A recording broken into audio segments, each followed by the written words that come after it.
এক লোক গাঞ্জা খাইয়া পাগল হয়েছিল, তার নাম ছিল পিনিক বাবু। সেই পিনিক বাবু একদিন সকালবেলা গাট্টি গুট্টি মাথায় নিয়ে হেঁটে রওনা করেছে।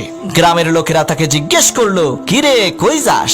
পিনিক বাবু বলল, আমি ঢাকা যাই। লোকেরা বলল, যাক আপদ একখান বিদায় হইল। পরের দিন সকালবেলা গ্রামের মানুষ ঘুম থেকে উঠে দেখে পিনিক বাবু বাড়িতে। সবাই অবাক হয়ে জিজ্ঞেস করলো, কিরে বাবু, তুই না ঢাকা গেলি, তুই আবার বাড়িতে আসলি কিভাবে? সেই পিনিক বাবু কয়, ভাই হাঁটতে হাঁটতে ঢাকা যাওয়ার অর্ধেক পথ গতকালকেই শেষ করে আসছি। সন্ধ্যা হয়ে গেছিল তো তাই বাড়িতে চলে আসছি। চিন্তার কোনো কারণ নাই, আমি ব্রিজের গোড়ায় চিহ্ন দিয়ে এসেছি।